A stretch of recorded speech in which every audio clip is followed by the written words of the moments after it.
디베라 갈릴리 바다 건너편으로 이렇게 가실 때에 예수님을 많은 무리들이 그렇게 따라 나서게 됩니다. 그들이 예수님을 따른 이유는 사람들에게 예수님께서 많은 표적을 보여주셨기 때문입니다. 그들은 예수님의 가르침보다는 표적에 관심이 더 많았던 것이죠. 예수님은 산에 오르사 제자들과 함께 거기 앉아서 이제 가르치기 시작합니다. 오늘 본문은 이때가 마침 유대인의 명절인 유월절 즈음이다 라고 밝히고 있습니다. 유월절은 온 땅이 다시 소생하고 생명을 얻는 계절로 하나님의 은혜와 능력 속에서 출애굽을 했던 바로 절기가 유월절입니다. 애굽의 노예 생활에서 해방되던 절기, 바로 유월절이죠. 바로 이 시간에 예수님이 떡 5개와 물고기 2마리로 많은 무리들을 먹이시는 오병이어의 기적을 베푸셨습니다. 그리고 12광주리를 그렇게 남기게 되는 기적을 우리에게 보여주셨습니다. 특별히 오병이어의 기적, 이 기적은 성경 4복음서에서 모두 기록할 정도로 그렇게 예수님의 사역에 있어서 굉장히 중요한 그런 사건이었습니다. 이 시간에는 오병이어의 축복이라는 제목으로 우리도 이런 기적과 축복을 누리기 위해서는 어떤 믿음의 자세로 우리가 하나님을 섬겨야 되는지 살펴보며 은혜를 나누고자 합니다. 여러분, 우리 인생의 오병이어의 축복을 누리기 위해서 어떤 믿음의 태도를 가져야 될까요? 먼저 우리는 오병이어의 축복을 맛보기 위해서는 예수님 앞에 나아가야 됩니다.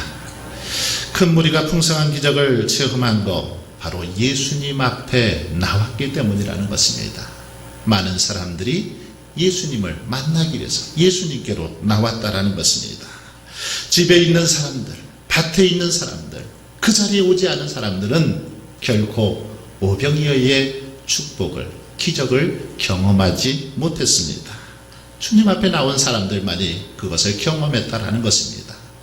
5절 말씀을 이 사실을 잘 보여주고 있습니다.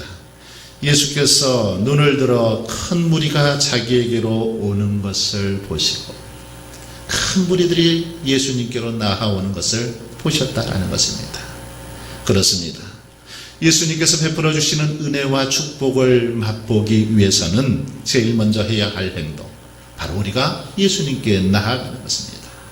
예수님 앞에 나아갈 때 주님께서는 우리에게 은혜를 베풀어 주시더라는 것입니다. 왜 우리가 예수님께 나아가야 됩니까? 그것은 우리 예수님이 우리 인생의 길과 진리요 생명이 되시기 때문입니다. 우리의 선한 목자가 되시기 때문입니다. 그렇기 때문에 예수님께 나아갈 때 우리는 예수님의 은혜와 축복을 누릴 수 있다라는 것입니다. 그러므로 누구든지 이제 그 예수님께 나아가기만 하면 그 인생이 새롭게 될 줄 믿습니다. 그 인생에 살 길이 열리고 인생의 모든 문제들이 해결될 줄 믿습니다. 성경에 보면 수없이 많은 사람들이 오랜 고통의 문제를 가지고 예수님께 나아갔습니다. 가정의 문제, 사업의 문제, 직장의 문제, 자녀들의 문제, 신앙의 문제, 인생 가운데 있는 여러 가지 문제들을 가지고 주님 앞에 나아가서 간절히 주님께 도움을 요청했습니다. 그런데 바로 그렇게 예수님께 나아가는 자들마다 예수님께서는 그 모든 문제를 해결하여 주셨습니다. 아무리 크고 어려운 문제, 복잡하고 해결 불가능한 것처럼 보인 그런 문제라 할지라도 우리 주님께 가지고 나아가기만 하면 주님께서는 친히 해결하여 주시더라는 것입니다. 믿음의 주에 온전하게 하시는 이인 예수님께 우리 안에 있는 문제들을 가지고 나아갈 때 주님께서는 그 문제들을 해결해 주셨습니다. 병든 자가 고침받고 죽은 자가 살아나고 인생 가운데 있는 모든 어려움들이 해결되는 것을 볼 수 있습니다. 예수님은 요한복음 6장 35절에서 이렇게 말씀하고 있습니다. 나는 생명의 떡이니 내게 오는 자는 결코 줄이지 아니할 터이요 나를 믿는 자는 영원히 목마르지 아니하리라. 그렇습니다. 예수님께 우리의 문제들을 가지고 나갈 때 목마르지 않도록 우리의 필요를 채워주시더라는 것입니다. 이처럼 예수님 앞에 나아가는 인생들마다 예수님께서 우리 안에 필요가 무엇인지 그것을 채워주시고 축복해 주시더라는 것입니다. 김남준 목사님의 거룩한 삶의 은밀한 대적 게으름이라는 책에 보면 이런 이야기가 나옵니다. 한 성도가 어느 날 목사님을 찾아왔습니다. 그는 고달프게 직장 생활을 하는 그런 성도였습니다. 그런데 목사님께서는 그 성도를 향해서 하나님이 도와주실 테니 힘들어도 한번 새벽 기도를 좀 해보세요. 그렇게 권면을 했습니다. 그러자 그 성도는 아주 난처한 표정을 짓더니 아니 목사님 지금 하는 일도 너무너무 힘들고 바빠서 도저히 시간을 낼 수 없습니다. 새벽 기도까지 하면 아마 저는 쓰러져 죽고 말 것입니다. 그러면서 못하겠다라는 거지요. 그런데 얼마 후 시간이 지나서 이 성도가 찾아왔습니다. 다시 이렇게 목사님을 찾아왔는데 얼굴을 보니까 얼굴에 생기가 돌았습니다. 밝은 모습으로 찾아와서 그렇게 말하는 겁니다. 목사님, 저 새벽 기도하고 있습니다. 목사님께서 제발 기도 좀 하라고 그렇게 말씀하셨는데 그 말이 생각나서 새벽 기도를 시작했습니다. 그런데 제가 새벽 기도를 하면서 인정하지 않을 수 없네요. 새벽 기도를 해보니까 새벽에 일찍 일어나면 정말 큰일 날 줄 알았는데 그렇지 않더군요. 오히려 새벽 기도 해보니까 하나님께서 새 힘을 주시고 기쁨을 주셔서 하루하루가 너무너무 행복합니다. 그렇게 말하는 것이었습니다. 여러분도 이런 행복을 누리시길 원하십니까? 그렇다면 기도의 자리, 예수님 앞으로 나아갈 수 있기를 바랍니다. 인생의 방황은 예수님 앞에 나아가면, 예수님께 나오면 여러분 끝나게 될 줄 믿습니다. 예수님께 나아가기만 한다면 주님은 우리를 외면치 않으시고 우리의 모든 문제를 해결해 주시기 때문입니다. 그들에게 말씀을 통해서 영혼의 만족을 주시고 보리떡 5개와 물고기 2마리를 통해서 육의 양식도 채워 주실 것이기 때문입니다. 1907년 일제시대 때 한 여인이 신안군 암태도에서 태어났습니다. 17세에 17살에 지도읍에 있는 정씨 집안에 시집을 갔습니다. 그러나 아이를 낳지 못한다고 얼마나 구박을 받았던지 도저히 이 여인은 살 수가 없었습니다. 그래서 죽기로 작정을 하고 서울로 올라갔습니다. 무작정 서울로 올라가서 한강 다리에서 뛰어내리려고 했던 거죠. 한강 다리로 갔습니다. 그런데 가서 보니까 밑에서 빨래하는 여인들이 너무 많았습니다. 지금 안 되겠다. 해질 무렵에 와서 뛰어내려야 되겠다 생각하고 이렇게 돌아오는 도중에 보니까 어느 집에 보니까 많은 사람들이 이렇게 모여서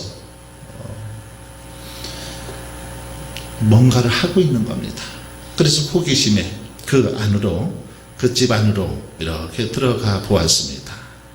그랬더니 가마니를 깔고 앉은 사람들이 열심히 박수를 치면서 찬송을 하는 겁니다. 아주 막 난리가 나듯이 그렇게 열심히 찬송을 부르고 있는 것입니다. 찬송을 마친 후에 한 사람이 책을 꺼내 들고서 외치기 시작합니다. 시집살이 하느라 한이 맺힌 여인들이여, 예수님께로 나오시오. 예수님께로 나오십시오.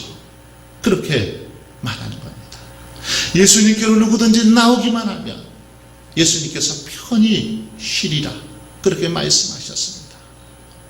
이 말씀을 듣는 순간 이 여인은 기절할 뻔했습니다. 자기를 향해서 하는 말씀처럼 들렸기 때문입니다. 지금 당장 예수님께 나오십시오.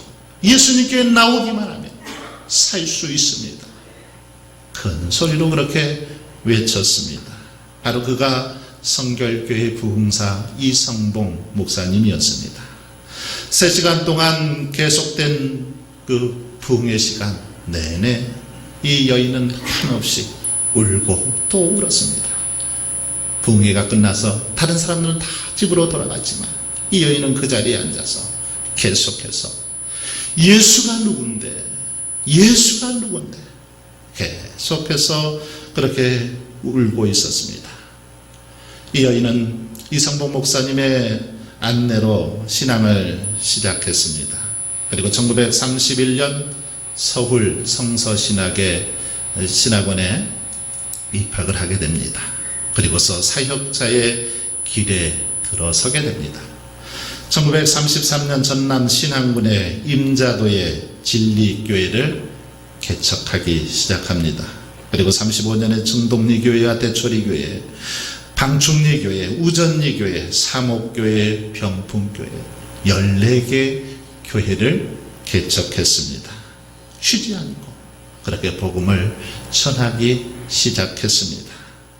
신앙군 21개 섬을 순회하면서 열심히 복음을 전했는데 그가 1년에 쉬는 고무신만도 무려 9컬레라고 합니다. 고무신 9컬레가 달아질 정도로 그렇게 열심히 복음을 전했다라는 것입니다. 그녀가 가르친 사람 가운데 수백 명의 목사님들이 나왔습니다.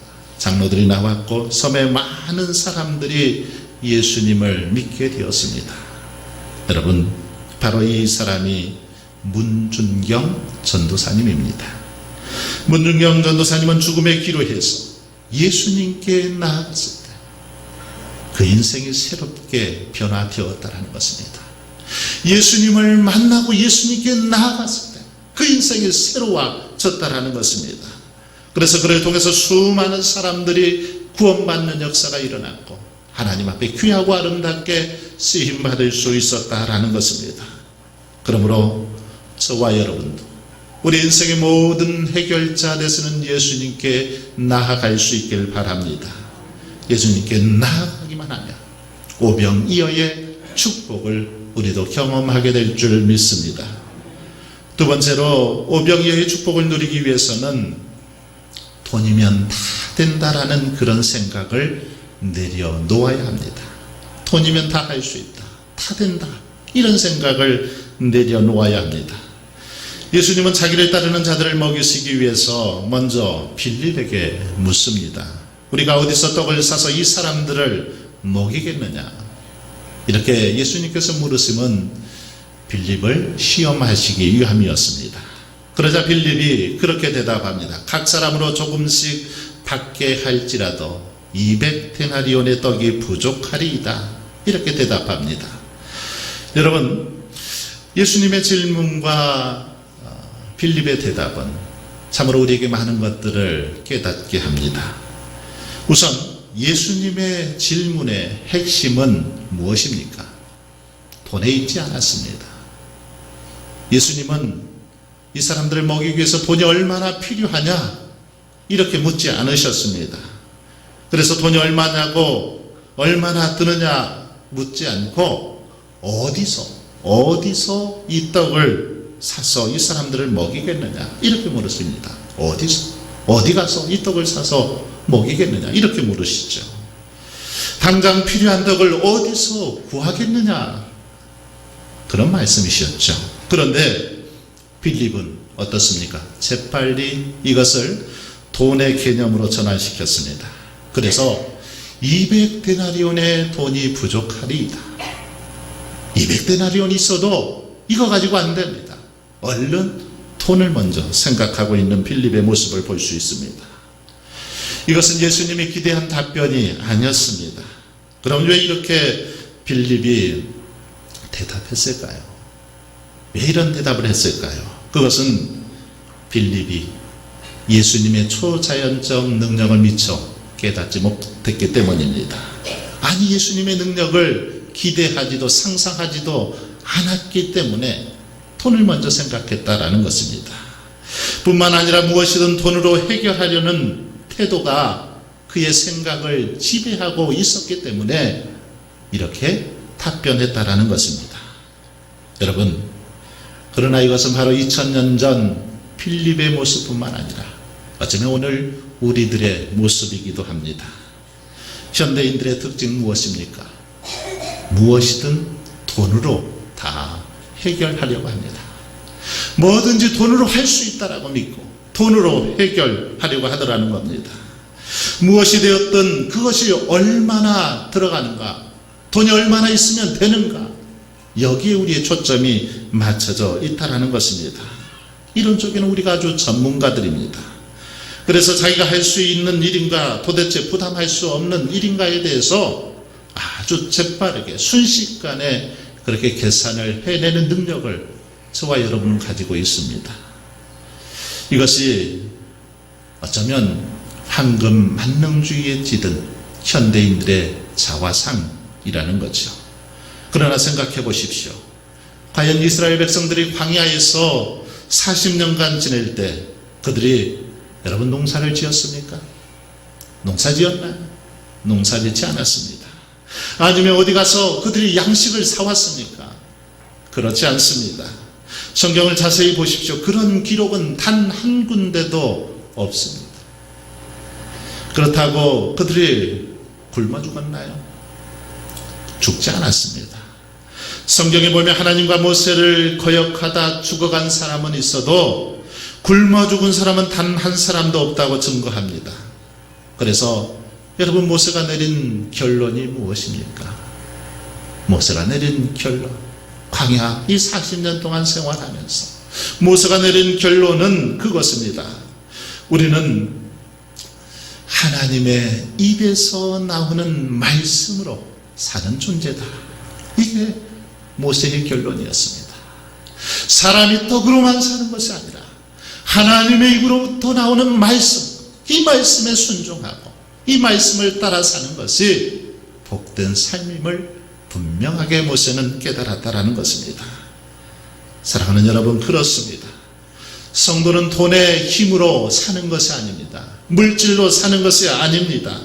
사실 돈이나 세상적인 것, 이것은 분명 한계가 있습니다. 돈이 아무리 많아도 돈으로 할 수 있는 것보다 할 수 없는 것들이 이 세상에는 너무너무 많더라는 것입니다.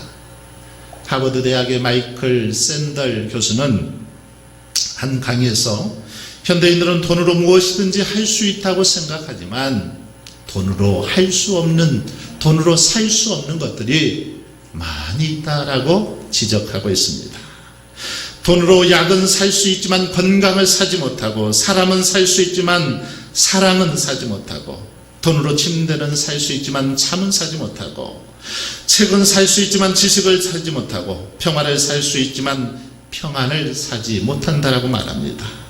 돈으로 웃음은 살 수 있지만 화목함을 사지 못하고, 집을 살 수 있지만 가정을 사지 못하고, 지기를 살 수 있지만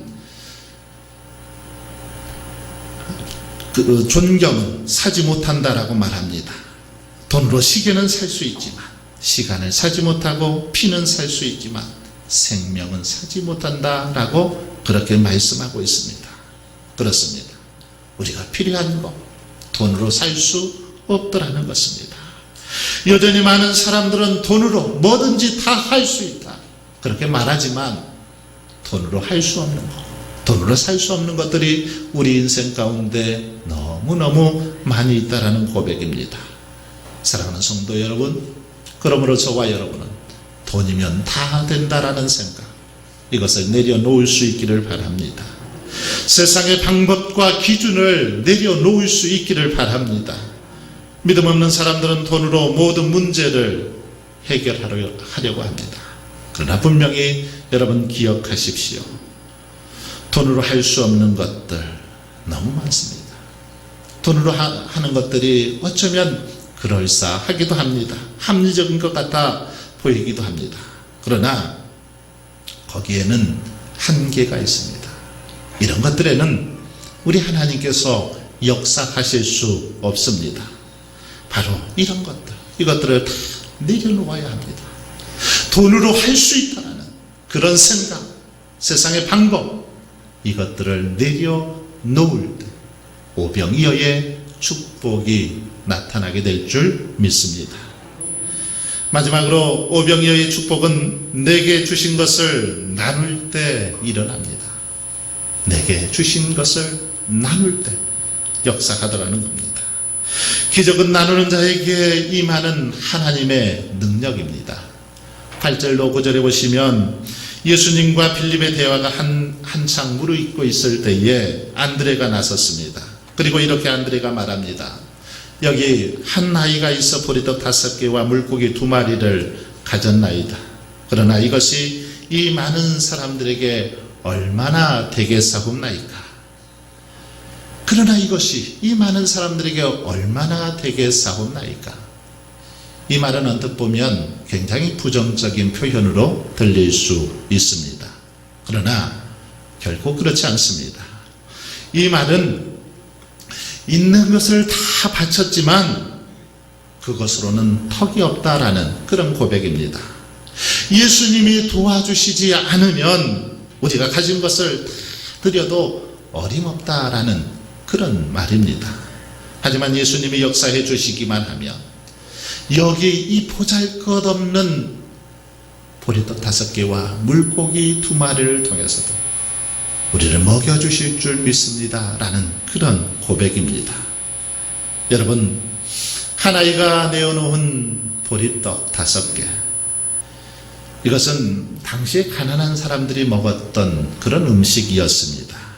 그리고 물고기, 이 물고기는 일반적으로 익투스라는 단어를 쓰는데 오늘 본문에는 익투스라는 단어 대신 옵사리온이라는 단어를 쓰고 있습니다. 익투스와 옵사리온은 조금 차이가 있는데 일반적인 물고기들을 말할 때는 바로 익투스라고 합니다.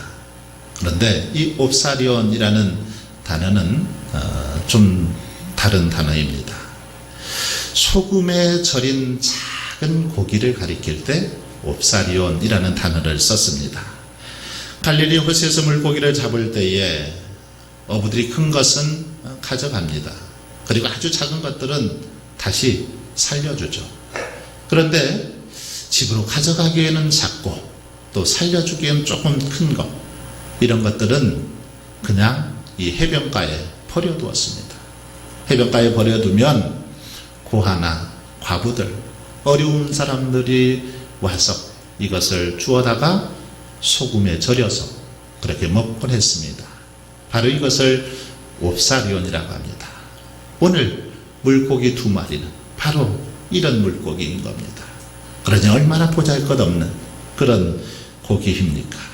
그런데 여러분, 이렇게 보잘것없는 보리떡 5개와 물고기 2마리가 예수님의 손에 들려질 때, 그리고 이것이 많은 사람들에게 나누어질 때 놀라운 역사가 일어나게 된 줄 믿습니다.